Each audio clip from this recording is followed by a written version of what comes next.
everybody, Son Goshuaku here! Kat! Hi, guys. Son Goku and Chichi. Start us off, Kat. What do you got to say about Goku and Chichi? Okay. I'll get the shovel. So, Goku and Chichi, they get a lot of hate. Now, I can understand why.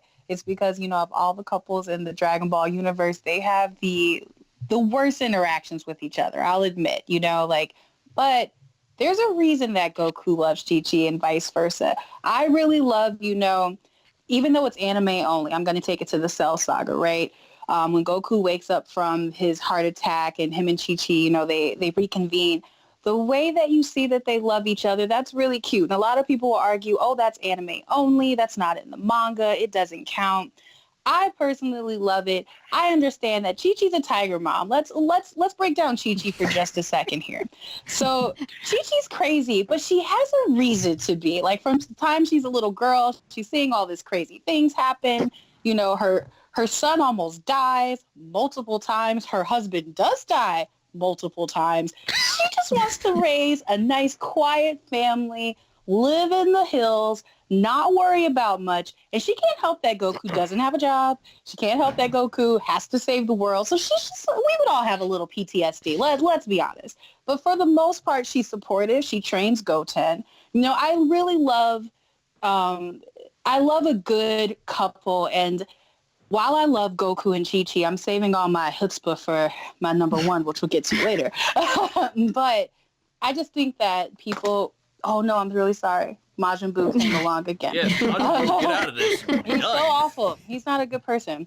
But Goku and Chi-Chi, like I said, they get a lot of flack, but they have good moments. Anime only, manga only. They're not awful. Chi-Chi just gets a bad rep because she's a different type of mother than like 18 or Bulma, who Bulma's spunky. She's going to go out there and do what she wants to do. 18's a fighter. Chi-Chi's kind of a fighter. Kinda. She's good, but she really just wants to be a good family, wholesome mom. She can't help her family, But she loves them. She was willing to put up with Goku despite him being broke. How many people are going to do that now? That's the real question. You guys know Goku has not worked a job, and she's still like, you know what? I'll cook for you. I'll raise your children even when you're not around.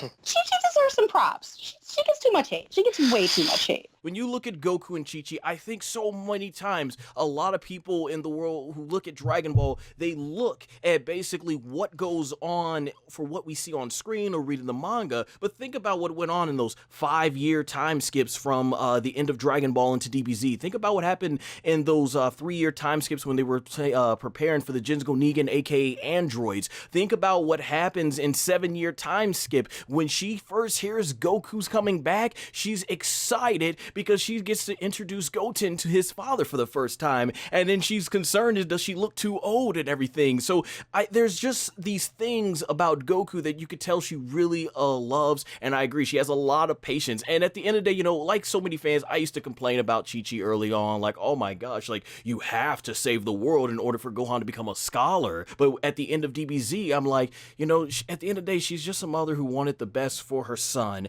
and that's something that basically is what Chi-Chi's all fighting over, and that's something about the relationship. There's no abuse in their relationship from a physical standpoint, a mental standpoint.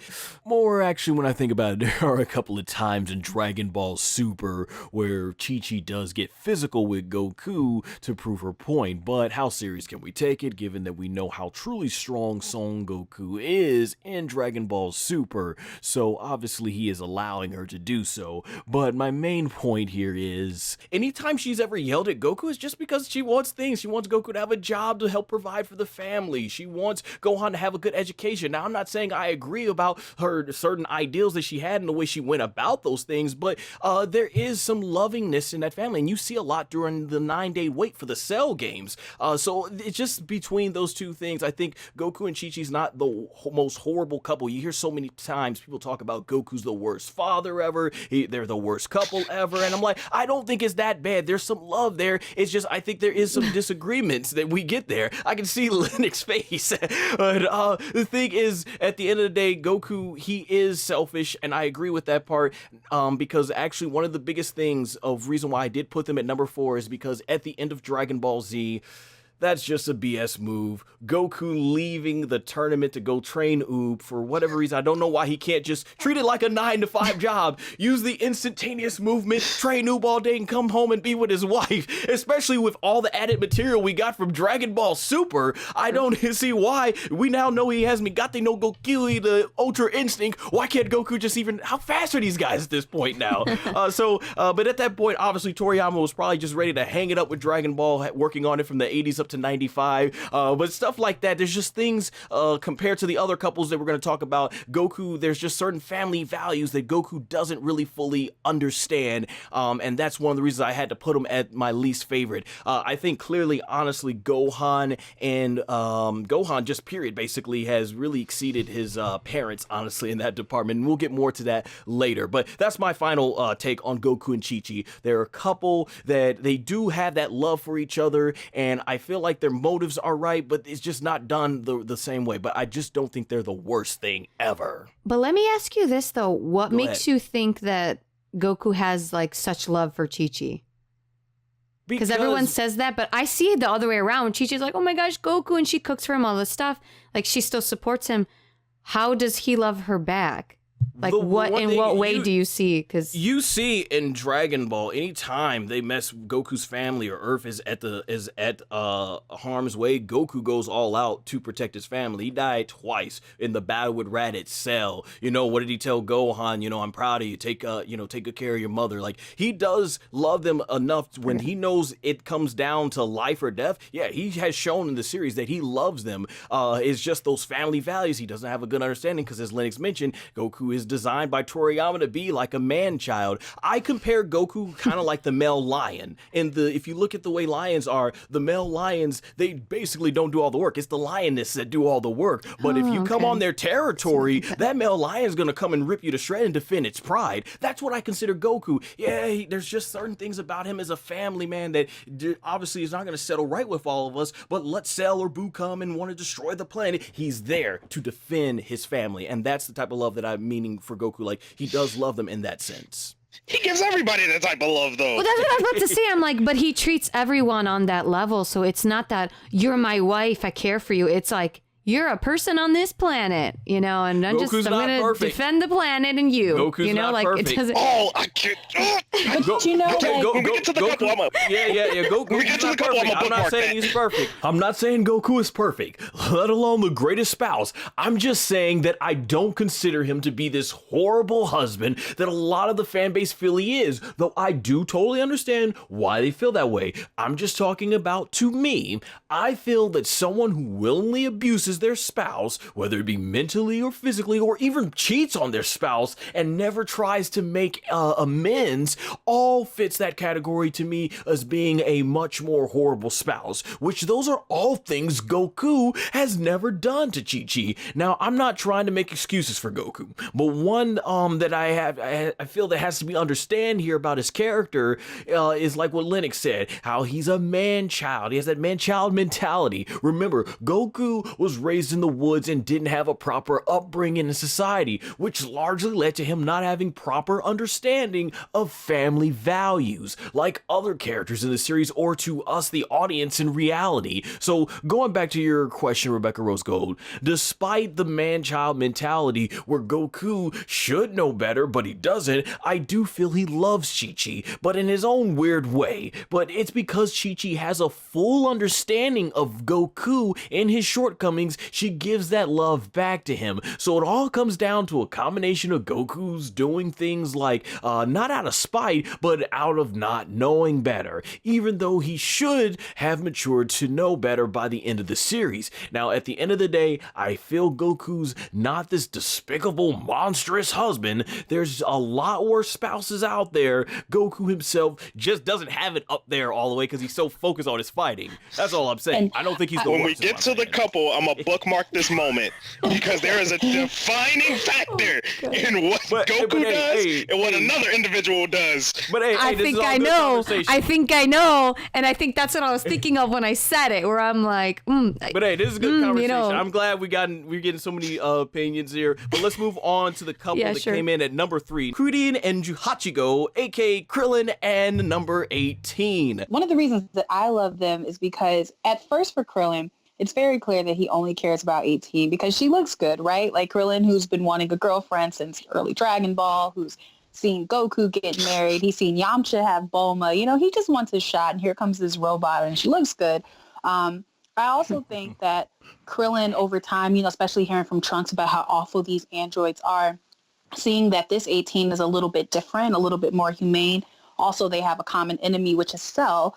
You know, I think that probably took the threat off of her as much. You know, she's not exactly killing everybody. And I like for 18 because 18 didn't want to like Krillin. Like, I do agree with you, Lennox. She did, like, you know, kiss him right before when they were on the highway, right before they all got their behinds beat to them by by the android. You know, I do like that 18 is reluctant to like Krillin, which to me shows, and this is why I like them so much, it's that blank period of, you know, that they really got to know each other.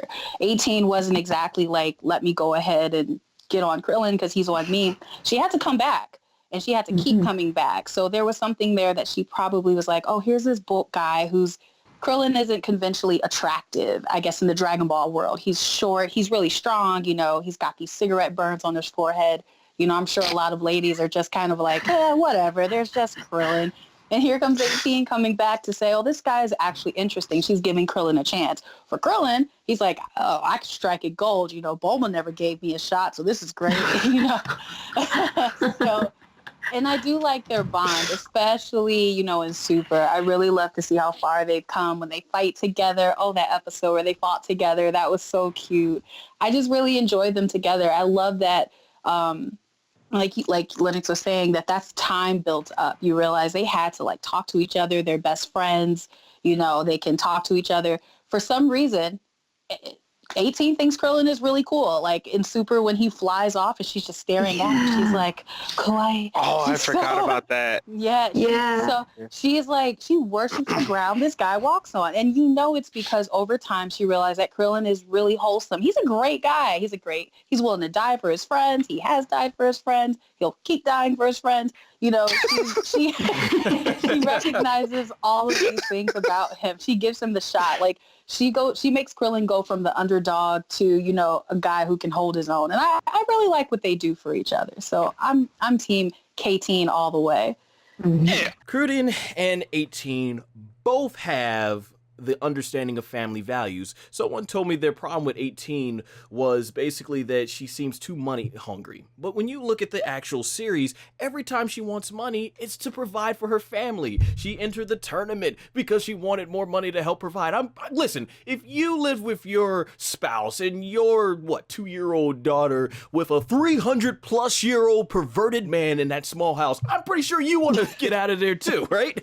So I can't blame 18 for wanting to have the money to provide, which it looks like they were able to eventually provide for their own selves in Dragon Ball Super. And then in Krillin, you know, doing the police job, wanting to basically provide for his family. There's that unity. They really both want the best for Marin, and that's what I really love. And I've also got to give a shout out to Geekdom 101, one of the most knowledgeable Dragon Ball fans on the planet. He talked a lot about the relationship between Krillin and 18 and what it means to show that it goes so much deeper than looks at times, basically, you know, because everyone has a preference when it comes to who they're attracted to. I'll even say that applies to looks as well, which is one of the reasons I really like Team 4-Star's take on the 18 kissing Krillin scene, where I think 18 calls society's definition of beauty BS or something. So definitely shout out to TFS writers Kaiser Neckel, Lenny Patur, and Takahata 101, because it definitely adds to my point about how some people are going to look at Krillin like, oh, he's a short guy, and then you have 18 like, oh, they're going to think, well, there's no way she's going to want anything to do with this short guy with the way they look, but it's not about that. It's so much more. Krillin and 18 had this emotional connection, and I really love that Toriyama put that together, and you see this put to the test in Dragon Ball Super in the Tournament of Power,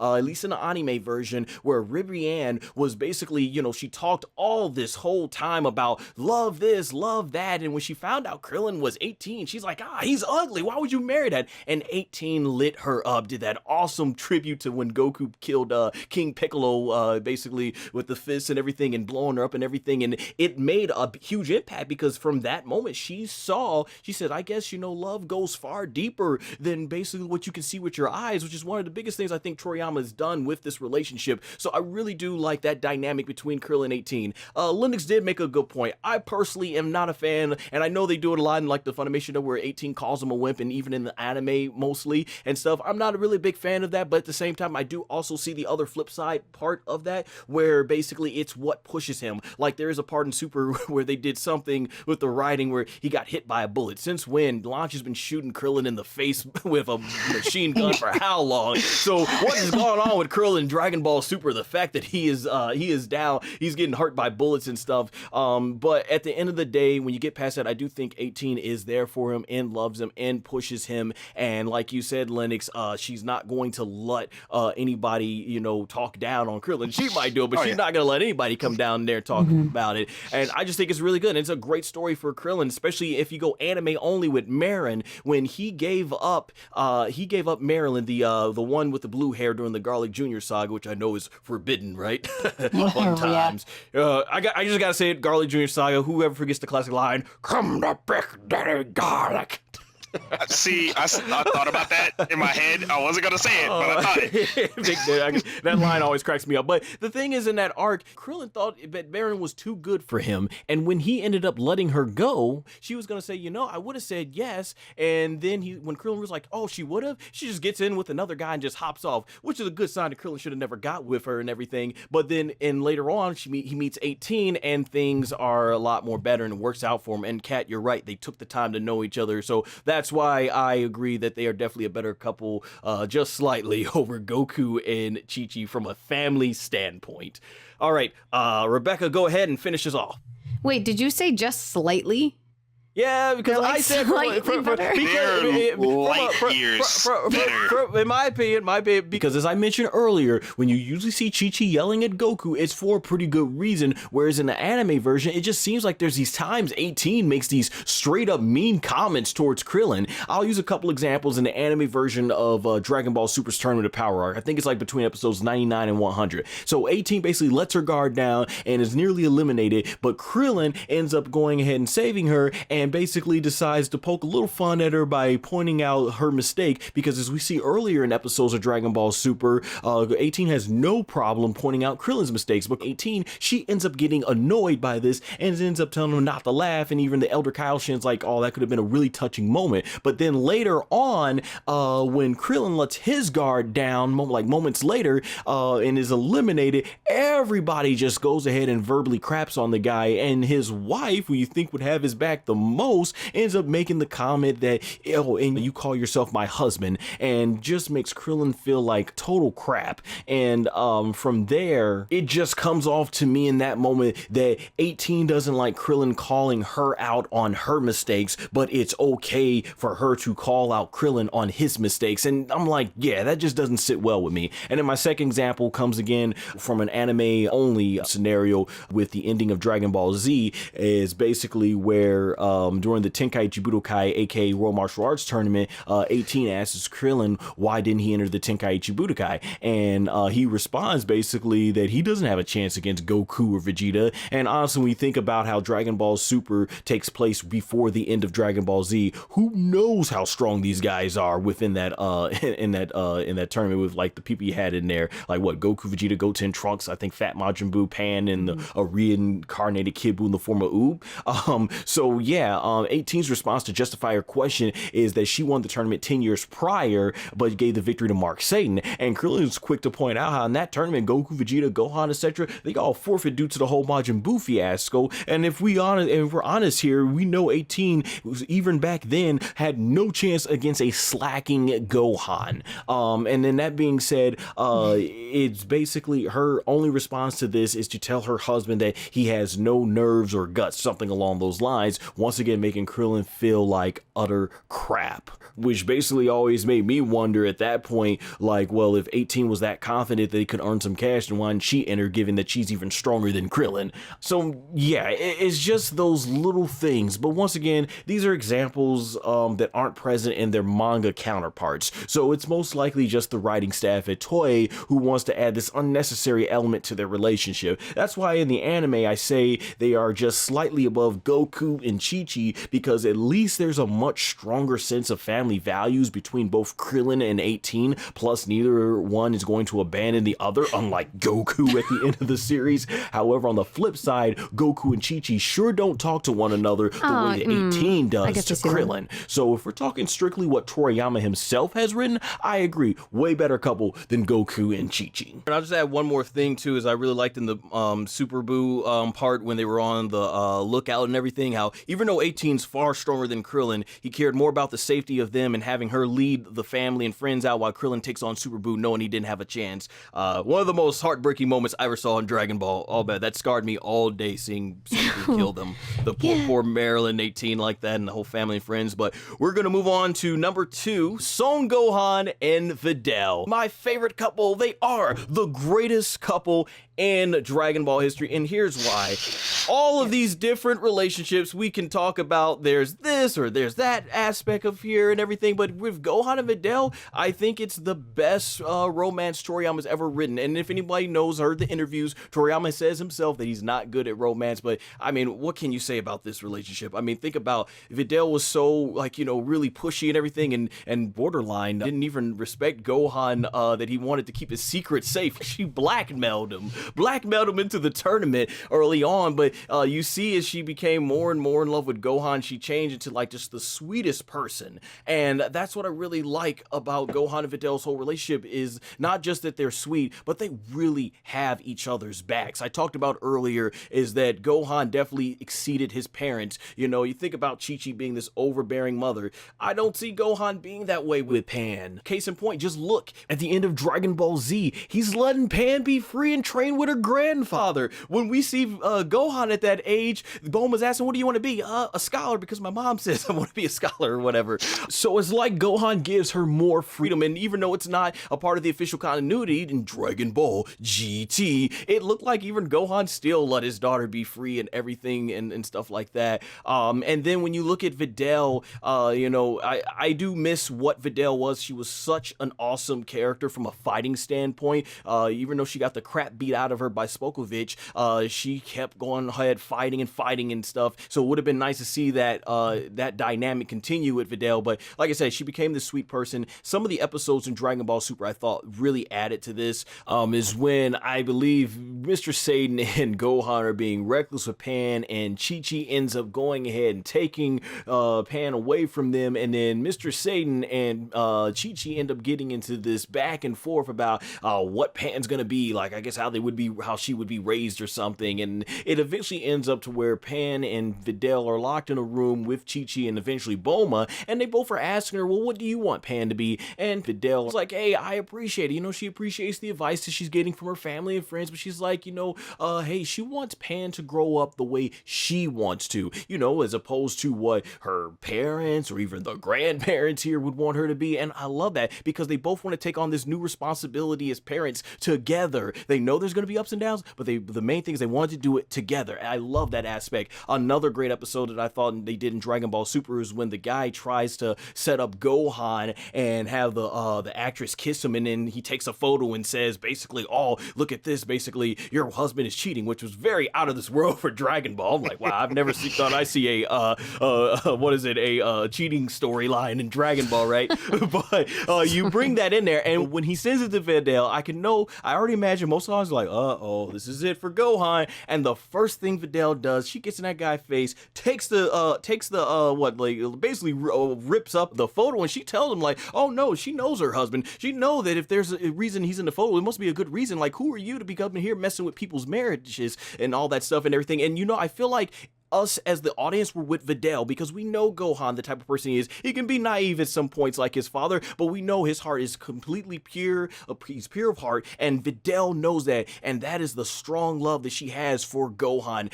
Shout out again to Geekdom 101 when he reviewed that episode. He was like, yo, Videl's a good woman, yo. She knows her husband and everything, and I just thought that was amazing, the strength that they have, and it lines up to the end of DBZ when we see him with Videl and Pan, and I know Gohan and Videl as characters, they've gone downhill compared to where they were in the Buu saga. Oh, and speaking of the Buu saga, I know, even though it's only filler and only in the movies, I think one of the cutest things I've seen in Dragon Ball has to be the whole Great Saiyaman, Saiyawoman duel thing, because at the beginning of the Buu saga, Videl thought it was absolutely lame that Gohan was doing this gimmick, but then she falls so much in love with Gohan that by the end of the saga, she's now doing that very same lame gimmick with him. I just thought it was adorable, showing just how much love can affect a person. But when you look at them as a couple, I mean, Gohan, he ended up going ahead, becoming a scholar. He's got himself a nice house. Him and Videl are a happy couple. They're raising their own daughter. They want the responsibility of raising their own. Truly, to me, Gohan really exceeded his parents in that aspect, and whatever they're lacking fighting, he more than makes up for it in life, and that's why they are the greatest couple to me in Dragon Ball. I feel like they're a little bit vanilla. There you go, I said it. Kat, what do you Kat, what do you think? So actually, to kind of piggyback off what you're saying, they are a vanilla couple. That's the greatest terminology, but that is why I love them. One thing about Gohan and Videl is they are, in comparison to like all the other couples, they have the cutest story, right? Like they're just together. They love each other. I really love the line when they kind of separate when Gohan's flying and she's like, when you come back, let's date and stuff, and she's finally like giving it in to him. Like everything that they do is really cute. You can tell even after they get married, they still really love each other in that really cute, wholesome way. They, especially in those like filler episodes in Super when, like you were saying, that that girl was trying to push up on Gohan and Videl was like, oh no, my man is good. I love that. I love that there's no one else for Videl but Gohan. There's no one else for Gohan but Videl. Like it's just no one else is going to work. I do hate that they didn't keep fighting together. Like I do hate that they kind of made Videl just become this like laid back. Oh, okay. I'm gonna hold on. I do hate that they made like Videl this laid back kind of like housewife where she didn't have that same spunk until those filler episodes. You kind of see that spunk again. I liked that spunk. Gohan for me is the good parts of Chi-Chi and Goku, right? Like he's naive, which makes him adorable. He's not so into everything that just a small bit of obliviousness. You just need just a little bit where you're not so in tune with everything. And that's Gohan. And then he's nurturing like Chi-Chi. He has all of their good parts from the time he's a little kid up until he's a teenager. All the things that we loved about Gohan, he just keeps building and building. And Videl recognizes this and vice versa. He's not treating Videl because like this great person because she's the daughter of Mr. Satan because he knows the truth. So that gives her, I think, this opportunity to just kind of let everything just die down. She doesn't need to be this power-hungry go-getter. She can just be Videl. She recognizes that Gohan is stronger, so she admires him. They have all the qualities that make you a good couple together. Mm-hmm. If my number one wasn't my number one, they would be my number one. Me too. They're really cute. Like, especially, you kind of wonder for Toriyama to say, oh, I can't write romance. And then he writes Gohan and Videl. It's like, you definitely can write romance. You could have did a little bit better in a lot of other areas because these are great, especially for shonen. It's sweet. There's no angst. There's no bad. It's just they work together. They get together. They stay together. The worst part about their relationship is GT Pan for me because I don't know what happened there. I don't know what's going on. I get that. Yeah, but I love them. I do. I really love them. Yeah, like I said, if this was real life, perfect couple. Perfect couple. Yeah, perfect couple. Totally. That's why a lot of I'll let you go Lennox. Yeah, a lot of Lennox. people probably don't know what happened when it came to Dragon Ball GT and stuff, but you don't want to. I still like it by itself, just not compared to Dragon Ball Z. But one thing I also forgot to mention about Gohan and Videl, I think the way Toriyama did Gohan, the reveal of Pan being born, and how it tied into the Super Saiyan God and everything, one of the most beautiful moments in all of Dragon Ball history. Gohan's immediate reaction to Videl, knowing like we're gonna have a baby, just oh my gosh, I love this couple so much. Vegeta and Bulma. Dragon Ball Super really is what I feel helps this relationship and makes it rank very high for me, because if we only had just DBZ to go off of, let's be honest, Vegeta was a jerk. Like, I talked about Goku being selfish, but he's a man child. He kind of doesn't, he should know better, but he kind of doesn't, whereas Vegeta was just, he did not care at all in Dragon Ball Z. If you go to that Cell saga when Trunks asked him, why didn't you go ahead and save why didn't you go ahead and save Bulma and your son, he's like, I really care about those androids or something like that. And it wasn't until you get to the Trunks death from Cell that Vegeta starts to finally change. And I love that going back into the fight with Goku the second time around, when he goes like, he was the perfect warrior, cold and ruthless. He lived by his strength alone, uninhibited by foolish emotion. But then, slowly over the years, I became one of you. And what's his last thing he told Goku? Says, settle down, formed a family. I even grew quite fond of them. And that 7-year time skip is so important, because remember, after Goku died, he said he lost the will to fight, which he obviously did fight, but man, it's like with Goku out of the way, he really started focusing on Bulma and Trunks. And obviously, when you look at the way they react to him, even before the whole Babidi taking over him, they love, just like Lennox was mentioning, you could tell Bulma loved him, and she was going through mixed emotions. Do I bring Vegeta back because, this is the person that's become her husband over the 7 years, or does she not bring him back because he just did double genocide on a massive amount of people? And I just thought that was some of the greatest emotion. And Lennox has pointed out to me several times, and many others, Toriyama, when it comes to Toriyama, Vegeta really is the greatest character development you've ever seen. And you start to see towards the end of the Buu saga when he's like, was it Elder Kai? He's like, so Goku bribing me with boobies? Kakarot, this woman didn't happen to be Bulma. Well, Vegeta, you idiot! There's no way that little Jesus is putting his tips on my Bulma! That was our first taste at that. And you see at the end of DBZ, he's there with Bulma, his new daughter Brawl, Trunks. Talk about having your whole family named after underwear, right? You gotta love that Toriyama puns. It is told to us towards the end of Z that, okay, Vegeta became a better person, but we never got to see it. That's what makes one of the best things in Dragon Ball Super so great, is Vegeta's character development. How poetic is it that in Dragon Ball Super, the beginning against Beerus during Battle of Gods, that Vegeta, all these years of training is not what makes him surpass Goku. But when the God of Destruction himself hits his wife, he becomes even stronger. While I don't agree with the logic of the SSJ form overpowering SSJ3, I thought that was really powerful. That is what made Vegeta in that moment stronger than Goku. Not his will to surpass his rival, but the will to protect his wife. That was so powerful for me. I really love that. And a lot too that I like in Super is you see Vegeta wants to make up for what he did with Trunks. Think about that, and Rebecca brought it up. Think about Vegeta when he wanted, even with the Tournament of Power, he's like, no, Kakarot, I'm not going. I want to be here for the birth of my daughter. You see, he realized, you know what? I effed up as a father the first time Trunks was born. I don't want to do it again for my second child. And he even took Trunks to the amusement park. He's just so much making up for what he was. And I just think the development, the big thing that separates Vegeta and Bulma versus Goku and Chichi is that Goku, as a family man, did not mature, not that much at least. Vegeta did.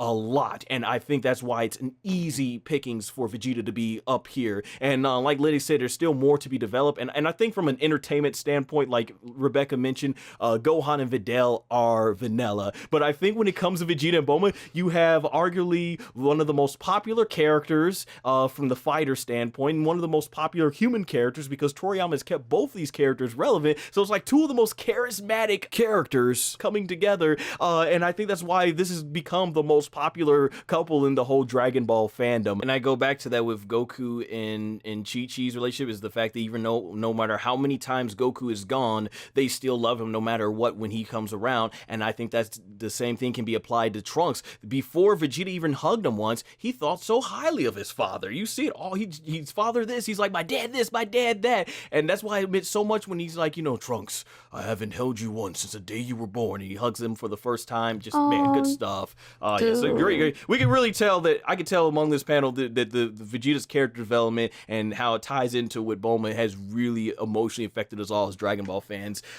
Kat, go ahead and finish this off. Okay, so I have a lot of feelings because I love them so much that I had to get them tattooed on me permanently because I love them. Nice. Let me try to get all my feelings. So one of the reasons that I was first attracted to Bulma and Vegeta as a couple was less about what I saw and more about what I didn't see. I think like everyone else, you're like, how the hell did they get together? How? Please explain like how this ruthless killer, because they just immediately go from Vegeta touching down and next thing you know, Bulma has a baby. It's Vegeta's and he's gone in space. So you're like, what happened? But even before that, like how Lennox was pointing out, like how he could have killed her on Namek, there were subtle parts where you could see that there was some interest forming. If you take it back to when they first got, forget the ocean dub of you and that hot girl when they're on Namek, but canon, when Vegeta comes back, this is someone who we've seen so far, is ruthless, doesn't like back talk, right? Nappa could never say what Bulma has said to him when they get down and they touch down back on Earth, where she's like, hey, homeboy, why don't you come stay with me and don't even, think about touching me. If anyone else had said that to Vegeta. Homeboy. Yeah, I remember that. Homeboy, yeah. Vegeta would have had a lot of issues, but for some reason with Bulma, he lets it slide. And I think it's because Vegeta starts to respect Bulma immediately. Like he says in Super, Saiyans are attracted to a woman who has a lot of, chutzpah, a lot of spunk, and a lot of feistiness. So here's this woman who's clearly hanging out with Saiyans. She's on Namek. She's dealt with Frieza. She's in One Piece. She's not crying on the ground like, oh my God, I just had to fight Frieza. It was terrible. She's having a good time. She's still showing out this banter that's really flirtatious. And then he finds out on top of all of this, she's smart. And not just kind of smart, but she's rich because she's smart, because of her family smarts. This is someone who was with the Galactic Patrol. So he's seen the best of the best. Frieza's not hiring, just your run-of-the-mill scientists. These are really highly educated, respected scientists who are also really awful people. So on planet Earth, Bulma is the equivalent of who Frieza would get to work on his ship. Bulma is someone who probably the Saiyans would say, yeah, come help us out. Come help build things. So Bulma, in a lot of ways, is exactly what Vegeta would respect just on paper. And Bulma looks good. So their dynamic makes a lot more sense than Yamcha and Bulma. If you remember back in early Dragon Ball when Puar did not like Bulma, when he was telling Yamcha, I don't know why you're dating her. She's crazy. She's feisty. But Vegeta can match that. And then if you add into I'm going to think a lot of fan fiction here because a lot of us were fascinated about what happened during, that they got together. Trunks says that they got together out of loneliness, right?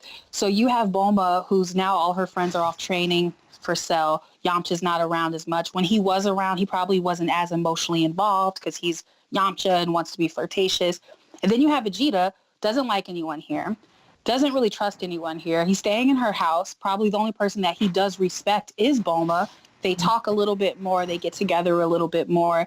Probably Bulma starts to show Vegeta, okay, maybe around this one Earthling, I can kind of let it down until, the hanky-panky happens, and here you go, Trunks.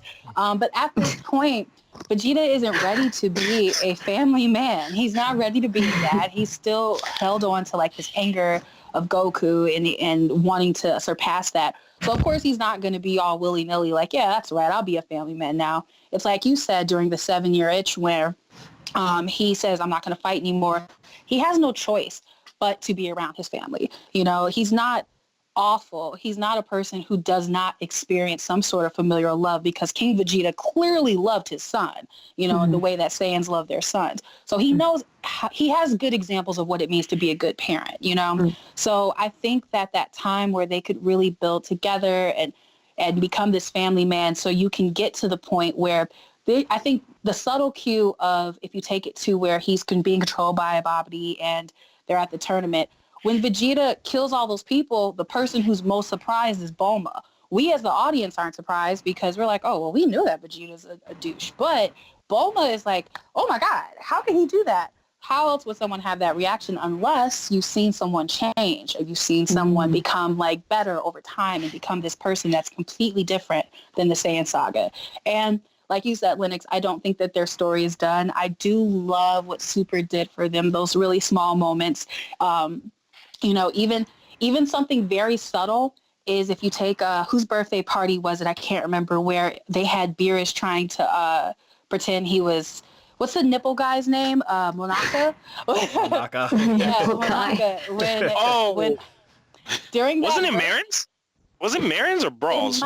It was someone's birthday, but there's this small scene that's really poorly drawn where Vegeta is like protecting Bulma. He has her about the middle and he's kind of like holding her away. Little small things like that makes you realize that he's really attached to Bulma. He's not just Trunks.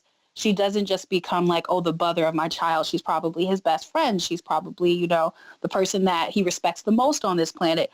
She's, once again, she's Bulma. She looks good, and even in the Broly movie, I love when she's saying, oh, I want to be 5 years younger. And Vegeta makes this face like, you look fine the way you are, Those little things like that, that's why they're my favorite couple, because the characterization and the character development for Vegeta, everything actually can be attributed to his family.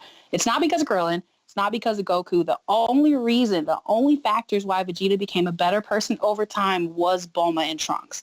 They get all the credit, in my opinion. Because, I would agree with that.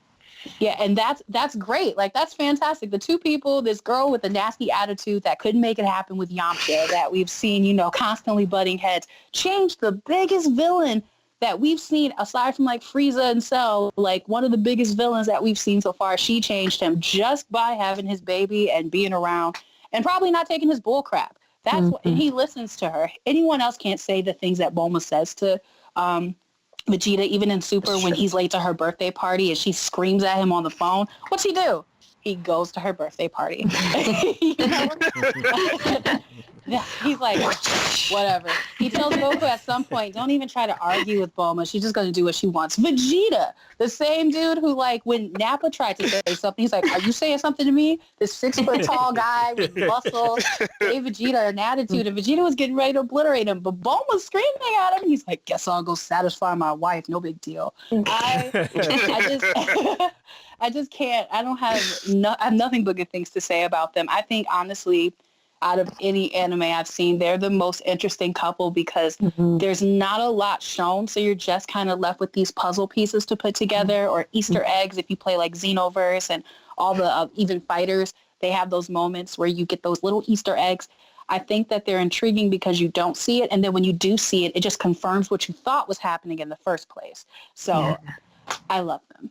That was beautiful. That whole thing, that was just beautiful. Very well done.